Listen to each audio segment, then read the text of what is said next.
Ovako, sada ćemo izvesti naš prvi pokus. Pokus se radi tako da imamo jednu štap i cilj je sljedeći. Kaži prst, na kaži prst, na prednji ili stražnji dio, staviti ovako štap, prsti prema gore i jednoliko se polagano spustiti do poda. Može? Zvuči jednostavno, jel? U redu. Zanimljivo je usporediti, znači u svijetu prvi tramvaj je bio 1853. godine, a u Hrvatskoj je to bilo nešto drugačije. Zanimljivo je da prvi tramvaj u Hrvatskoj imao grad Osijek i to 1884. godine. Malo poznata je činjenica da su gradovi na moru imali tramvaje.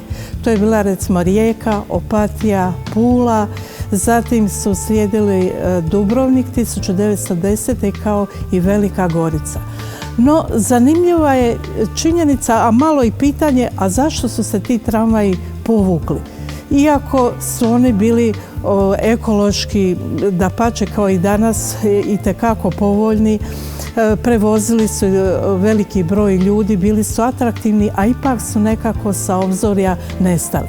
Pa evo, ima više razloga. Jedan od njih jeste, tada je bilo i ratno vrijeme, završetak ovog Prvog svjetskog rata, kasnije uslijedio i Drugi svjetski rat, pa je bila razorena kompletna ta infrastruktura, znači šine, sami vodovi i tako dalje, sve je to trebalo obnoviti, a nije bilo dostatnih sredstava, pa se iz tog razloga su se povukli tramvaji.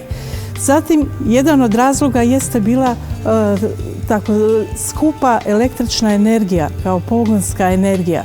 Centrale su nekako jedva naplaćivale, znači, tu energiju, pogotovo je to bila situacija u Dubrovniku, tako da je to bio jedan razlog od nestanka tramvaja iz prometa na moru.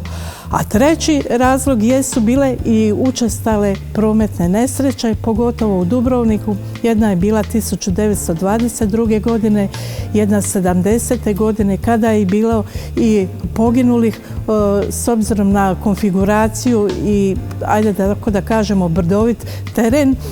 Došlo je do prevrtanja vagona i onda su ljudi počeli gledati sa skepsom i nekako su taj tramvaj povukli iz prometa. Ja čvrsto vjerujem da i dan danas žale i razmišljaju da se ponovo možda revitalizira na nekoj ravnoj liniji ponovno tramvaj. Ajde, stavite tako, ja ću vam držati štap, naizmjenično prste. Ajde, polagano. Ništa. Ne, ravno mora biti, idemo ponovo, nije dobro, ajmo. Znači, ravno prste drži, super. I ti, super, ajde, polagano. Dečki, ajmo, ide to. Dobro, evo opet, ništa, opet ste iskosili. Ne ide, idemo još jednom probati. Dobro, probajte. Ne, gle, ovo je ništa, poništavamo. U redu, jako je teško ovo što ste pokušavali napraviti. Ima li neko ideju zašto je to teško napraviti? Zato jer nismo usklađeni. Niste usklađeni? Prvo nas je bilo puno više, pa je to... previše puno, babica kilavo dijete, jel? Što mislite? Aha, i tramvaj se giba, da, točno. Zapravo, tramvaj ide napred-nazad i niste usklađeni. Zašto niste usklađeni? Niste usklađeni iz razloga jer svaki prst nije iste veličine, pa neki su malo veći, neki malo manji. Ima tu puno zraka i kad vi spuštate, pošto su vaši prsti različiti, različita i sila koja ide na štap i zato više ljudi ne može spustiti. Kod štapa sila djeluje prema dolje, dok sile prsti djeluju prema gore. Kako su sile prstiju više osoba različite, teško je ravnomjerno spustiti štap. Ja mogu spustiti jer su moji prsti jednaki, dobro? Otprilike, nisu ove malo manje, ali nema veze, jer sam desnjak. Idemo vidjeti kako ćemo spustiti štap ako nismo u pokretu. Ovak, zadatak je sljedeći. Kaži prst mora biti prema gore. Znači, ne da vam upadne fino u ovu rupu, nego na ovaj prednji dio. Ok, ovako. Ili stražnji. I morate lagano, ali mora stalno ravno biti. Znači, ideja je ovo. Dobro? Ok, ajmo sada 4 dobrovoljca, recimo ti i vas dvoje. Svako, vas dvoje, ti s ove strane, a vas dvoje s druge. Idemo, stavite prste. Znači ovak prema gore, dobro? Super, da vidimo. Ne, ovo je varanje, ovak ti mora biti prst. To, tako je. I sada morate, kad ja kažem 3-4 sat, mora se štap pravno spustiti. Ja ću gledati s ove strane, može. 3-4 sat, polako. Dobro, nešto vam se klima, pa se do poda, ja sam do poda spustio. Neke ste mi spori, ali dobro. Ok, dobro. Opet se kosi, dobro, ajde probajte još malo, ovo ćemo progledati kroz prste. Ok, ajde probajte. U tramvaju je bilo jedno, a kak je ovdje, je lakše ili teže? Lakše. Ok, dobro je se ne trese, ali se može. Još malo. Ne, moraju svi prsti biti dodirivati. Svi prsti, nemojte držati prste u zraku, nema varanja, ajmo. Ok, još malo, do poda, nema varanja. Ajde. Znači, do dole. Sad ću neko se... Ajde da vidimo. Ok. Ajde, pogledaj, pa imate još 10 cm. Ravno prste. Karlo. Kaj neće do dole, čovječe, zagačilo se, zrak ih smeta. Čekaj, budemo malo stisli zrak. Evo, ajde, probajte.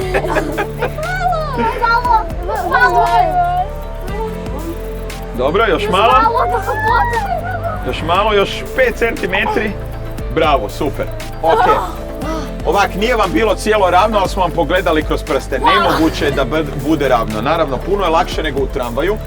Inače, čisto da znate, ovaj tip pokusa vam se radi na treniranju vrhunskih menadžera koji rade recimo u bankama ili velikim firmama.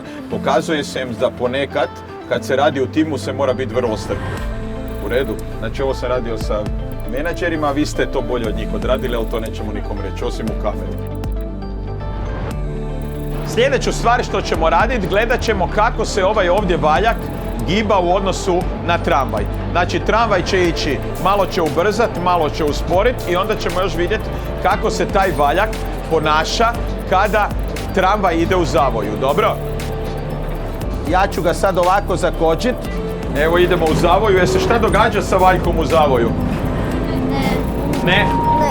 Evo, gledaj, evo zavoj, valjak miruje, dobro? Ajmo drugi zavoj. Kako je na drugom zavoju? Isto. Opet miruje, znači ništa od tog valjka. Ne sluša u zavojima, dobro? Sada ćemo pričekat malo. Možete ubrzati.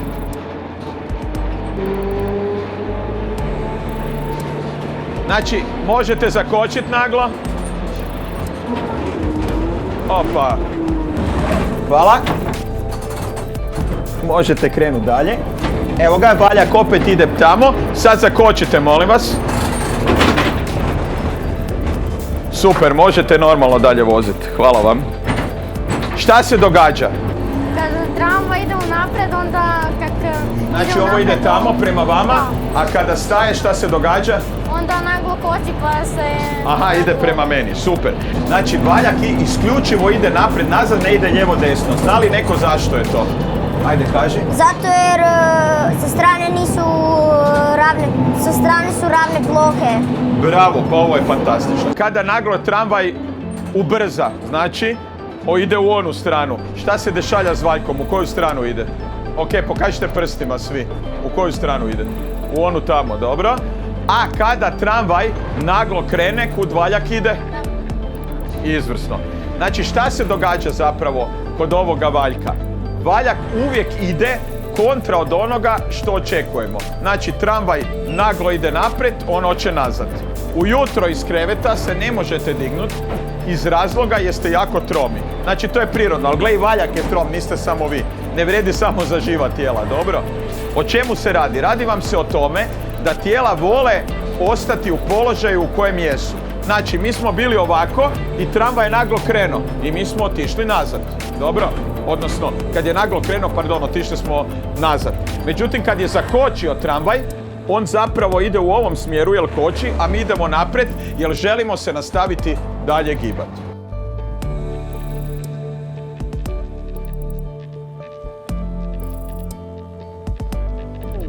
Smjer valjka je uvijek suprotan od smjera gibanja tramvaja.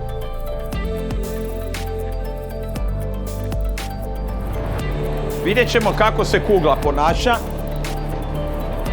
kod istog toga. Možete ubrzavati slobodno. Evo, ubrzajte. Ok. Ajmo sada. Evo, zakočite. Opa. Hvala. Znači, kako se kugla ponašala? Slušaj. Kugla se kreće lijevo i desno. Malo lijevo-desno, ali zapravo pretežno se kreće, kaži. Tako je. Dominantno je kovaljak. Šta mislite? Ide samo malo lijevo-desno, naravno zato što se tramvaj kreće. Šta će se dogoditi u zavoju s njom? Šta bi se dogodilo? Jel bi isto kovaljak stajala ili bi išla lijevo-desno? Slušaj. Išlo bi lijevo-desno. Tako je. Znači zašto? Rekli ste kod valjka da je ono osjećeno, pa se ne mre gibati lijevo-desno. Ima li kugla to osjećeno? Nema. Znači ona se može gibati lijevo-desno.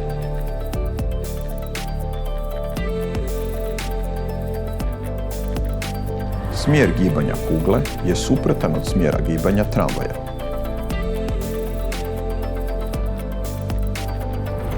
Nalazimo se u stalnom postavu prometna sredstva ispred replike zagrebačkog konjskog tramvaja. Bio je napravljen za 100-godišnjicu zagrebačkog tramvaja i vjerujte, u odnosu na današnji tramvaj, niskopodni koji vozi ulicama grada Zagreba, izgledao je i stvari izgleda kao jedna maketa. Znači ovo je mjerilo 1:1, znači nije niti umanjen, niti uvećan, nego upravo onakav kakav je bio. No, priča o zagrebačkom tramvaju je sljedeća. Na prijedlog francuskog inženjera Raula Pierra Gautiera, gradsko poglavarstvo je doneslo odluku da ipak uvede u Zagreb u javni gradski prijevoz tramvaj. On je taj prijedlog dao, znači, 1887. godine, a čak 2 godine je trebalo gradskom poglavarstvu da donese ovu odluku. Opet 2 godine, znači iza 1891. godine, Ministarstvo trgovine je doneslo koncesiju i dalo ju je tadašnjem predsjedniku Zagrebačkog društva građana Ljudevitu Švarcu, koji su zapravo trebali prihvatiti tu koncesiju i ići u gradnju. Dali su je zapravo ovom inženjeru Pierru Gautieru. Međutim, on nije odmah krenuo u gradnju, nego je sva prava prenesao na društvo tih građana Zagreba uz odštetu od 4.500 forinti. Radovi su povjereni mađarskoj tvrtki Muskijević, a za gradnju samih vagona, odnosno vlakova, je zadužena bila austrijska tvrtka Weitzer. Interesantno je bilo što su radovi trebali biti gotovi unutar 6 mjeseci i promocija tog tramvaja trebala je biti 15. kolovoza 1891. godine. Međutim, dolazi do kašnjenja isporuke vagona, pa je taj termin morao biti odgođen, a odgođen je bio za 5. rujna 1891. godine. Istina, u tadašnjem Obzoru, i tada su bile te Narodne novine, pojavila se informacija o uvođenju tramvaja, iako službenog, kažu, otvorenja nije bilo. Međutim, kažem, tadašnji tisak je popratio naravno ovakav događaj koji je zapravo bio jedna vrsta senzacije za Zagreb. Tadašnji vozni park imao je 16 kola. Može se vidjeti na arhivskim snimcima da postoje zimska kola i takozvana ljetna otvorena koja se nalaze ispred nas. Zimska su bila naravno zatvorena u obliku, recimo, željezničkog vagona, prilagođena, znači, za širinu gradskog kolosijeka koja se tada koristila, a tada je to bilo 760 mm. Što je najvažnije i interesantno je što se mi nalazimo i na povijesnom mjestu, što je tadašnja prva remiza konjskog tramvaja bila upravo na ovoj lokaciji gdje je danas Tehnički muzej. Znači, svi nacrti govore o tome, tu su bile upravne zgrade, znači bili su ti izlazni peroni, to se lijepo može pogledati na fotografijama. Znači, tu je bila prva remiza zagrebačkog konjskog tramvaja. Kažu da je konja bilo više nego samih kola. Kao što sam rekla, bilo je 10 tih zimskih kola i 6 ljetnih.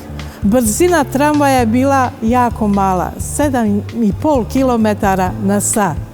Kolosijek je bio 760 mm, kažu na dan otvorenja da je padala velika kiša i da su se ljudi htjeli, ne htjeli, nekako, neki sa skepsom, neki sa radošću krcali u taj tramvaj da malo osjete neke nove momente. I sav utržak od prodaje ulaznice bio je prenesen u te dobrotvorne svrhe.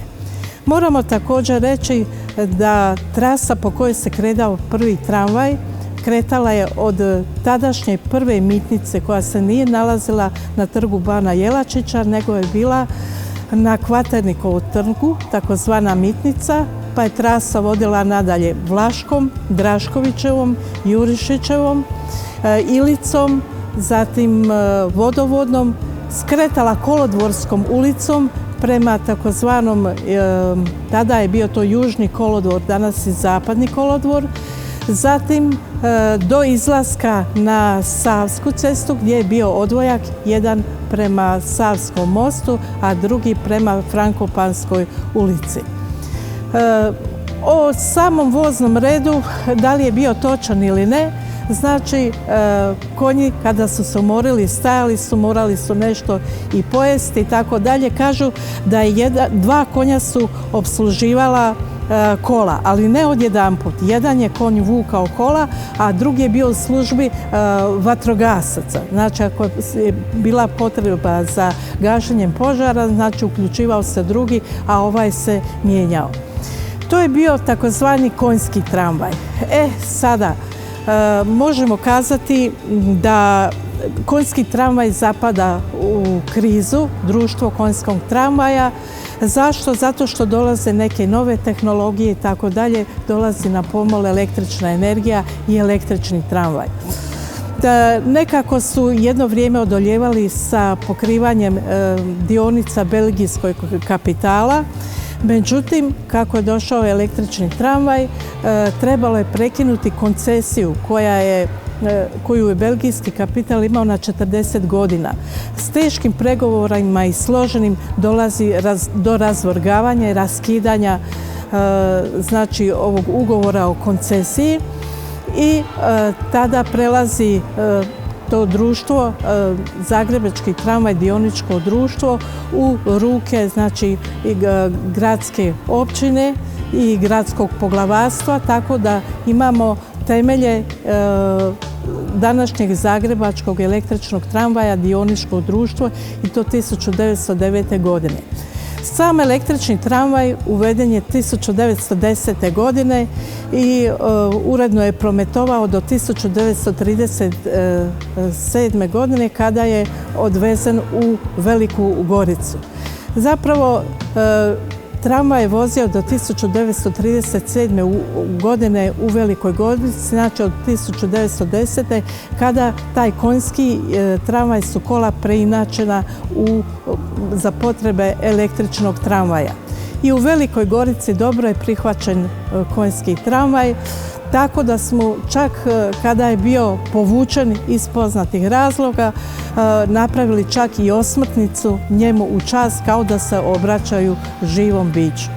Mislim da tramvaj u budućnosti našega grada naravno ima veliku podršku, da je danas ovi tramvaji koji jesu, oni su već novi na pola radnoga vijeka i da će se već raditi garniture i sljedećih novih tramvaja, naravno sa opet dodatnim poboljšanjima, tako da tramvaj u Zagrebu ima itekako veliku budućnost. Razmišlja se i o metrou, Međutim, tu morate imati jedan određeni broj stanovnika, mora prelaziti bar milijun, bar tako prema parametrima iz tih svjetskih mjerenja, tako da Zagreb možda jednog dana dobije i metro. Ja vidim budućnost u integralnim transportima, znači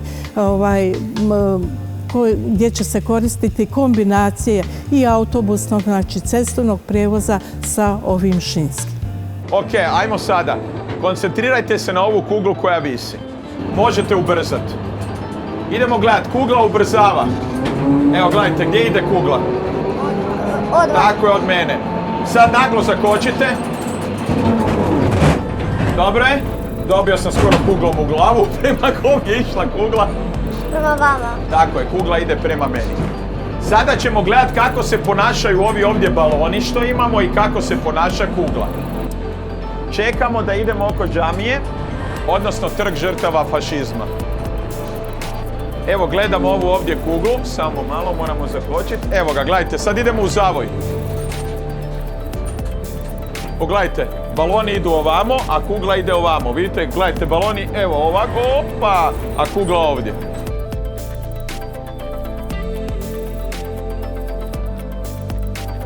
Smjer gibanja kugle je uvijek suprotan od smjera gibanja tramvaja. Čekamo novi zavoj, samo malo da dođemo do njega, evo ga.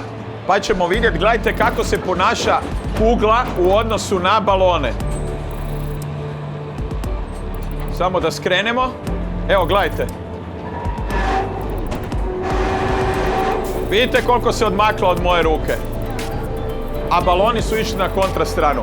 Znači, kako se giba kugla u odnosu na balone? Ajde, kaži. Tako je, znači, baloni na jednu, kugla na drugu. Zna li neko zašto se to događa? Ajde, kaži. Pa zapravo mi ne znam. Ajde, kaži ti. Bravo. Baloni su punjeni helijem, a helij je lakši od zraka. Ova kugla je kako, teža ili lakša od zraka? Naravno, teža, ko ne vjeruje, poslije glavom proba, dobro, ali nemojte prejako jer stvarno su opasne. Stvar vam je u tome, kad je nešto teže, onda ono želi zadržati kako se i gibalo. Znači, tramvaj koči, kugla ide naprijed, tramvaj ubrzava, kugla ide nazad. Baloni su drugačiji, zašto? Jer zrak koji je u tramvaju, pošto je teži od njih, onda će se on gibati naprijed, odnosno želi će zadržati to, odnosno kada tramvaj naglo zakoči, zrak ide nazad. Baloni se uvijek gibaju u istom smjeru kao i tramvaj, odnosno suprotno od smjera gibanja kugle. I sada jedno pitanje za vas. Ako neko ispusti plin ili slučajno prdne u tramvaju, da li je bolje da vozač ubrza ili uspori? Teško pitanje. Slušam? Ubrza. Tako je. Zašto je bolje da ubrza? Zato jer će plin, slušam? Otići tamo? Tako je. Plin je inače, da se razumijemo, kad prdnete, to je teže od zraka. Odmah da znate. Znači, ponašat će se ko kugla. Ako tramvaj naglo ubrza, kugla će želiti zadržati stanje u koje hoće i otići nazad. Tako će i otići na zrak, jel tako? Znači, ako je neko ispred mene, a slučajno prdne, onda ovaj treba zakočiti da njemu smrdi. Ako je iza mene, onda treba naglo ubrzati da ode u stražnji dio. Ok, super, naučili smo. Znači, kod nezgodne situacije. Zanimljivo je napomenuti da u službi konjskog tramvaja naravno morala je postojati i posada, kako bi rekli. A posadu su svakako činili kondukter i vozač. I moramo kazati da smo imali ne samo već tada mušku osobu kao konduktera, nego se pojavila i gospođa koja je bila prva kondukterka u zagrebačkom konjskom tramvaju.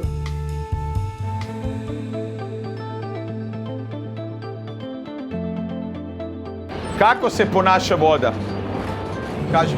Voda je puno nemirnija. Tako je, jako je nemirna. Inače, voda vam je tako nemirna kad jednom nastanu valovi gibanja, jako teško, opa, ovo je baš dobro, Znači, jako teško se voda smiri, zato vam valovi dolaze do obale, jer da se brzo smiri ne bi mogli uživati u valovima. Sada ćemo vidjeti šta će se dogoditi kada tramvaj naglo ubrza. Možete ubrzati, molim vas. Vidite, kak je voda išla lijevo desno i sad kad se ubrzava, još uvijek ide, ali ovo se događa. I sad možete zakočiti.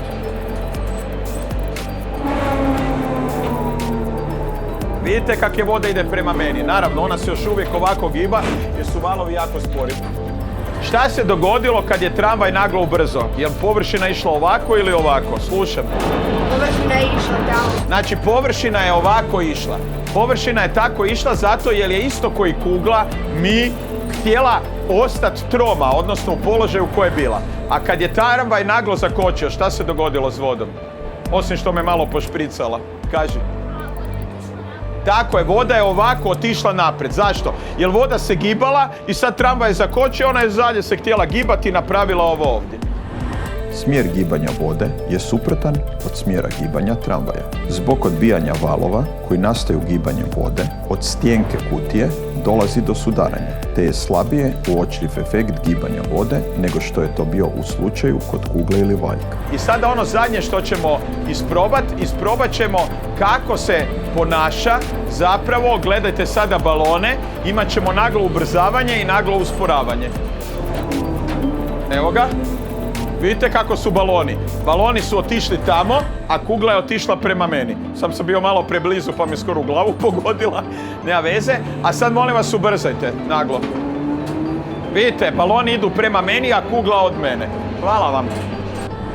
Bili ste super i za vas imamo jedno iznenađenje. Svi ćete na poklon dobiti tramvaje. Znači, tramvaji su vam ko puzzle, 3D puzzle, a ima i lampicu i bateriju. I mogu svijetliti. Evo ga, na poklon od Tehničkog muzeja. Hvala. U redu. Evo na poklon jedan tramvaj svakom.